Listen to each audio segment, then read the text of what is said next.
Hello friends, today I am going to show you a very interesting case of L2 L3 disc herniation with canal stenosis.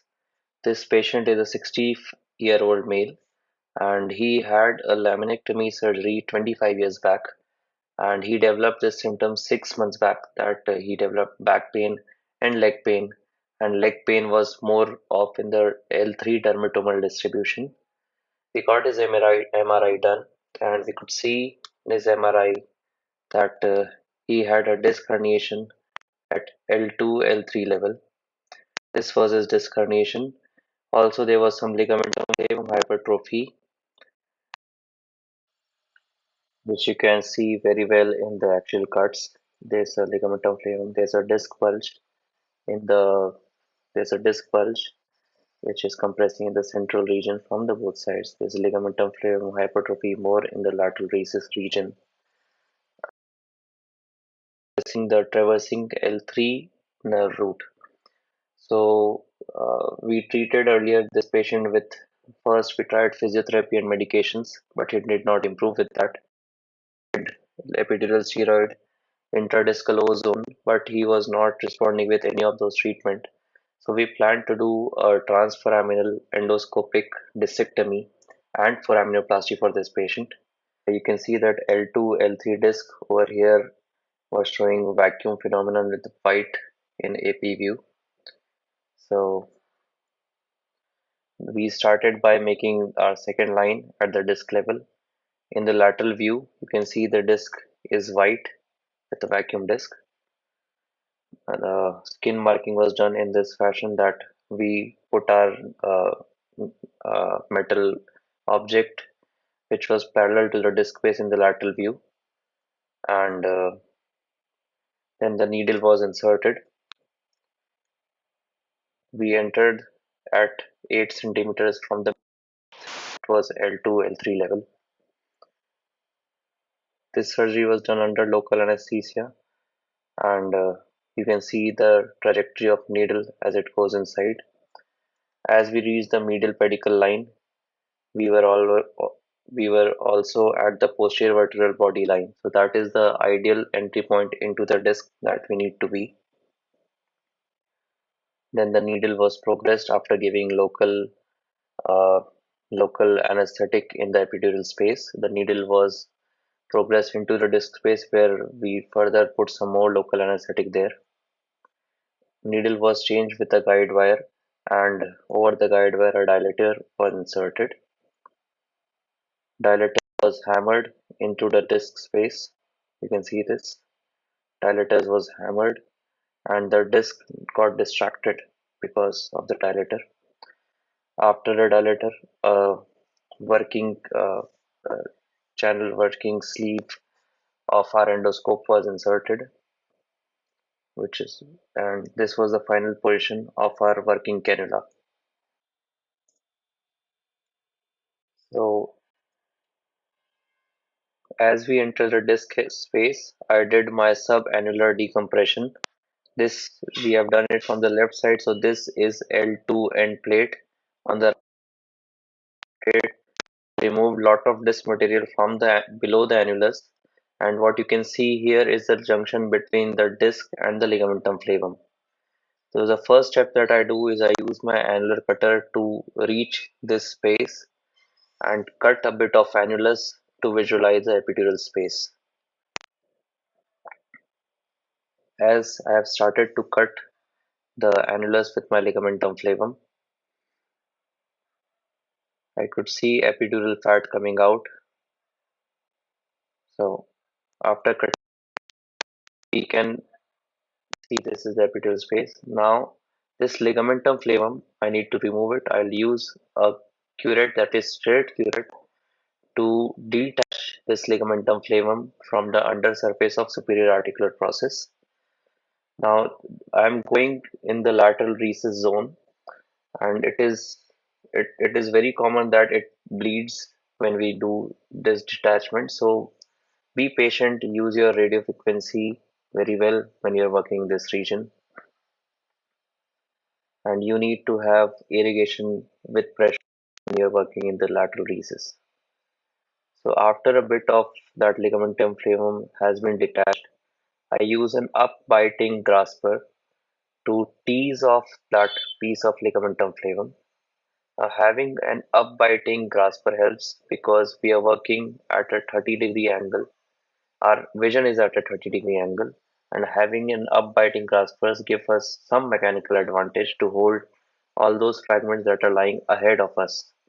So you can see slowly and steadily, I am just teasing it out. I'm not putting too much pressure, and it should be done very gently. I'm just teasing out that ligamentum flavum. I'm expecting some adhesions because this is a case of old laminectomy, so there might be some adhesions in this region, but fortunately there was not much more in this case. I'm going very slow, just holding that piece of ligamentum flavum and teasing it out. Now I use a Bond's radio frequency, which does a very good job at hemostasis, and I also use a pressure pump to increase the pressure whenever I encounter more of bleeding.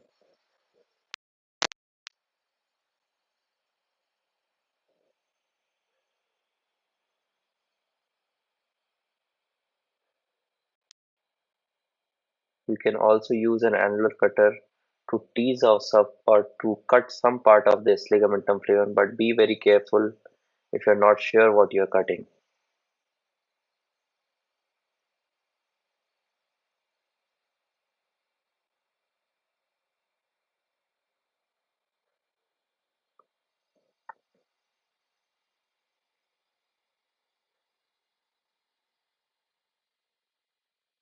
You can see there's a ligamentum flavum which is preventing us from being seeing the dura. So you need to just tease it out slowly. Be very gentle, be very careful, and now you can see some traverse part of the dural sac with the traversing root inside is seen. Now we are going towards the tip of SAP and we are using a right curette. What is a right curette? It it faces on the right side and it is an articulating curette. So we are using it to detach the ligamentum flavum from the tip of SAP where it is usually inserted, and that we can remove a sheet of ligamentum flavum in one piece. So it's very important to detach the ligamentum flavum and then tease it out.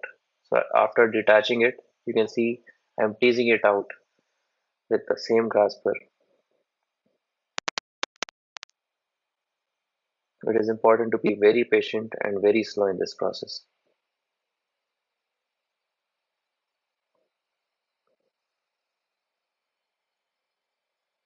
As you can see, we are working in the axilla. You will see lots of fat here, and there will also be a lot of oozing. So be prepared with your radio frequency probe and be very gentle. Don't try to push and coagulate. Just be very gentle. Start your radio frequency and go very slowly near the bleeders. As soon as the bleeding stops, you must stop coagulating. Don't do excess of this work in this axilla because there are risk of stimulating the dorsal root ganglia and the patient will have postoperative dysesthesia. So be very careful when you're working in the axilla. Some little amount of bleeding you can allow, and with irrigation pressure, it usually subsides in some time. Again, I am teasing out the ligamentum flavum from the anterior surface of superior articular process. When we are working in levels which are higher up, like L2 and L3, usually the foramen are quite wide open and we don't have to do a lot of bony work. So after removing that ligamentum flavum, I am again focusing more on the disc work, and you can see I am pushing the dural sac posteriorly with my annular cutter and then creating a plane by moving a to and fro motion and then cutting. So the dorsal part is pushing the dura posteriorly and then I'm grasping and cutting it. And this is also a very slow and very delicate movement. So after removing the lateral ligamentum flavum, I'm focusing again on the disc part and I'm using a radio frequency to use that a palpation tool to see where the compression lies. And you can see in the lower zone over here, this is a pouch at a disc herniation, which is causing stenosis in the anterior part of lateral recess. So lateral recess, there are two compression. One is anterior lattice. Anterior compression is caused by the pouch, which is the downward pouch created by disc, and posteriorly there will be ligamentum flavum. So you can see I'm using a grasper that, but that tissue is very hard. I'm not able to remove it. So I'll again use a right curette here. These articulating curettes are very helpful in dealing with this stenosis surgeries because these osteophytes can be easily broken off and curetted very safely by these curettes. And if you use a grasper, then you might not be able to take out entire osteophyte, but with the articulating curette, that is on right and left curettes, you can do this job very wonderfully. You can see I have almost reached the midline, and I'm removing those osteophytes from the lower end plate, and along with that the down migrated disc fragments that have been causing stenosis in the lower zone. So using a curette is very helpful. Curette can loosen out these pieces, but you have to again use your graspers to remove those loose fragments.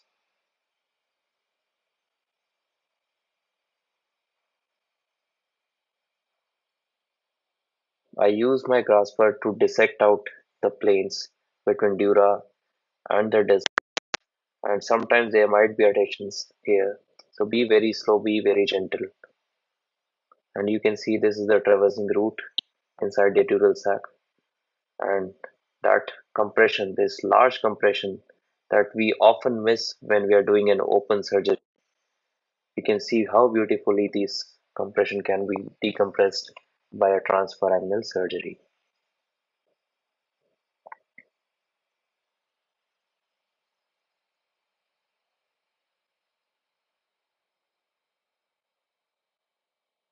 It is important to ascertain what you are holding before you pull on those fragments.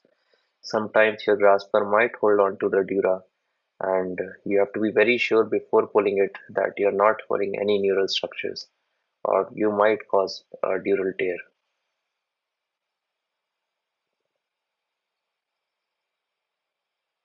I do this to and fro motion to break some part of that hard collagenized annulus.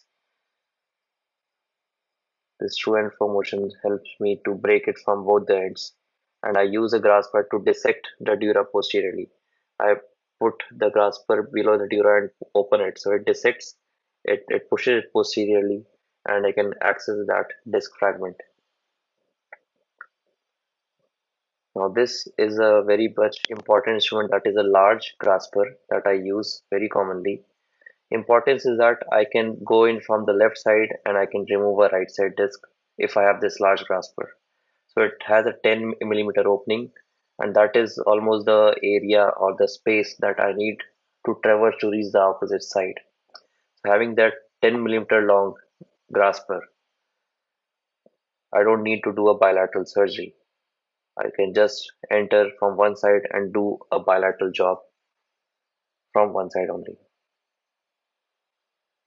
Again, this is a radio frequency. Since we are working very close to neural structures, I would always start, uh, be very careful when I'm working here, and I would not coagulate all these things. It's not necessary.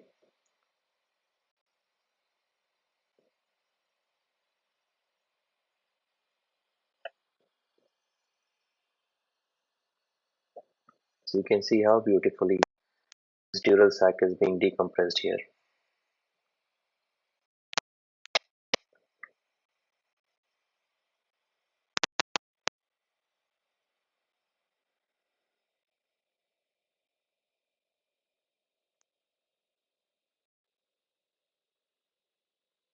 Again, I'll use an annular cutter to remove that redundant part of annulus along with that posterior longitudinal ligament, which may cause some compression if left behind. You can see our central canal has been very well decompressed here. The middle zone work has been adequately done, but there are some remnants of ligamentum flavum which we are subsequently going to remove.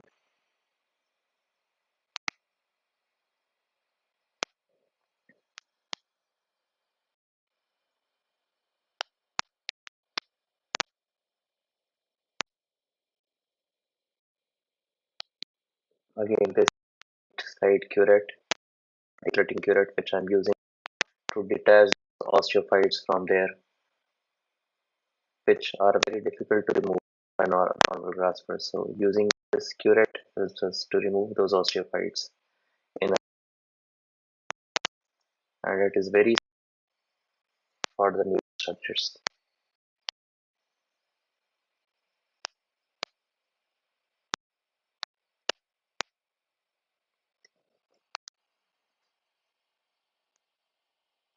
Now I am using a straight curette to go behind the superior articular process, detach that ligamentum flavum.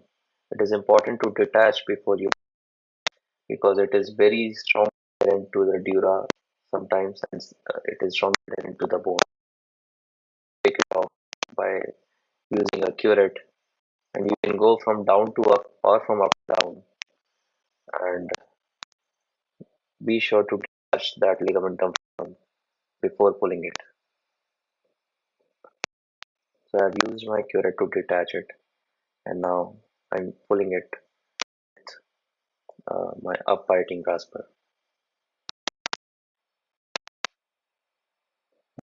See that there's some adhesions there. So adhesions might be there in your case also. You must be very careful when you pull, that you're not causing any damage to the neural structures.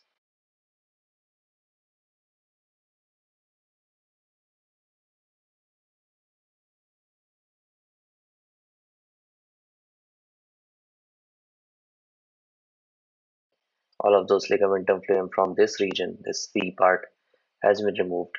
This is the middle zone, and we are going now to the upper zone also. In this case, there was not much upper zone compression, so I'll leave some of those ligamentum flavum there. But in the middle zone and in the lower zone, I have adequately removed the ligamentum flavum. So benefits of knowing this three wall, three zone concept is that you are very sure what your target is, and you can do only that kind of job. You don't have to remove everything. If the pathology is in the middle and the lower zone, you don't need to address the upper zone at all. But I'm just teasing out the ligamentum flavum that I can see, and I'm basically creating a plane between a dura and the flavum and the bone. And I'm using a curette to detach that ligamentum flavum to create planes between the layer of ligamentum flavum, and then I can pull it off. So from up to down, you can use your movements, and from down to up also, you can move your curette, and in this way, your ligamentum flavum will be detached from underlying dura.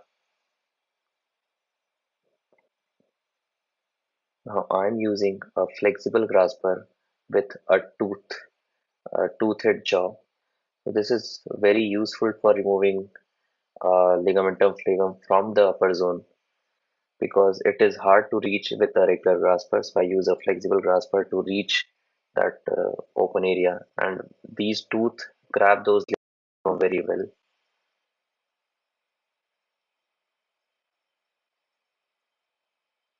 As you can see, we have decompressed the lateral surface, and now we are working mainly on the dorsal surface of the traversing nerve root in the upper zone. Now you can appreciate, I guess, that there are some osteophytes left in the upper zone, which we can remove now articulating curette. You can see these are the osteophytes, and that can be easily broken by our articulating curettes. And I'm using a left curette to break up down the osteophyte that you can see in the border of upper zone and middle zone.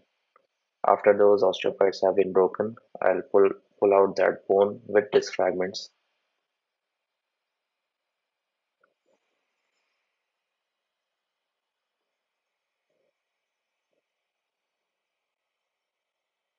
Now you can see this is the region of upper zone.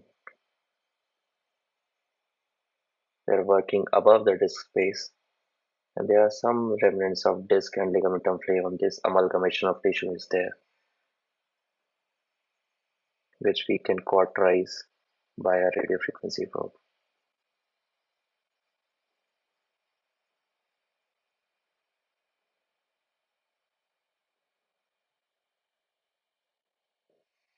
Now you can see our dural sac has been adequately decompressed in lower and middle zone. There is some part of disc which is compressing in the upper zone also. We are going to remove that part of disc. I always use a to and fro motion to detach it and then only I pull it. That I am very sure that I am not holding any neural structures. I rotate the fragments and then only I pull it. Now can you appreciate how beautifully the dural sac has been decompressed from the anterior, from the lateral, and from the posterior surface as well, from the transforaminal root. Now this surgery is done totally under local anesthesia in a 60-year-old male in a very safe environment. I hope you can appreciate how free the dural sac is now.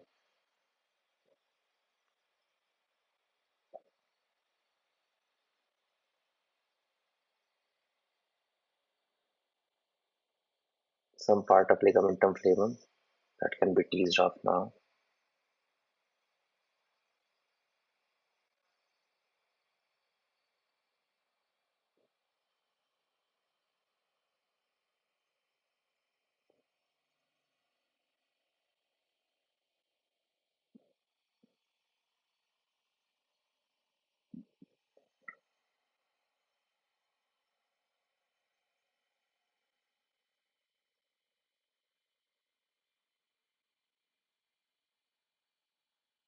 Now I rotate my cannula sometimes to dissect those loose fragments, and now you can very well see how this dural sac is very well decompressed and it is very well moving. There are some part of ligamentum flavum there which I am trying to remove it now in the lower zone. And if this ligamentum flavum, that is the lateral recess. So in the lateral recess, basically there are three types of compressions. Anteriorly, there could be a pouch of disc. Posteriorly, there could be ligamentum flavum or a facet cyst. In this case, there was no facet cyst, but there was anteriorly a pouch of disc, and posteriorly there was ligamentum flavum, which has been adequately removed. Now, I hope you can appreciate how beautifully this disc space has been compressed. Anterior compression has been dealt with very beautifully. Now I am putting my graspers beyond the midline and I'm reaching almost up till the opposite pedicle. And I'll show you the CM image which shows that we have reached that opposite pedicles. Now, before finishing your surgery, you must remove any loose fragments that you find here because that might cause a reherniation. So that's what I'm doing here, just going in and searching for any loose fragments which might get dislodged and cause compression.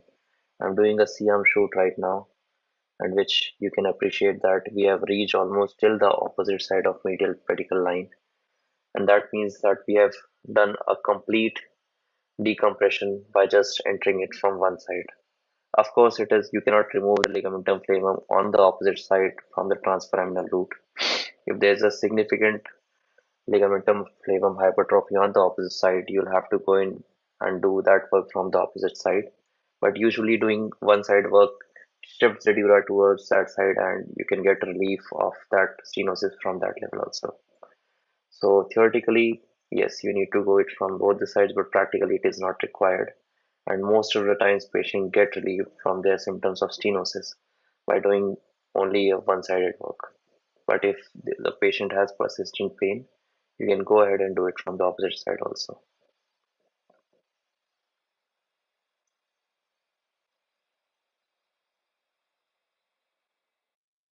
Okay, an interesting thing that I want you to see now that there's a delineation between an intrathecal nerve root and the free dural sac. This line that you can see there, and the intrathecal nerve root is there lying anteriorly, and free neural structures lying posteriorly.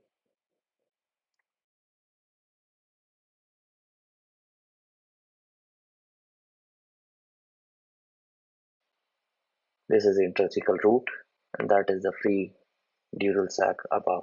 So we can do a very good lateral, anterior, and posterior work by a transforaminal surgery for stenosis. I hope this you have learned something from this video. If you have any questions, please tell me in my YouTube comment section, or you can message me personally, and I hope to clarify all of your doubts. Thank you and have a good time.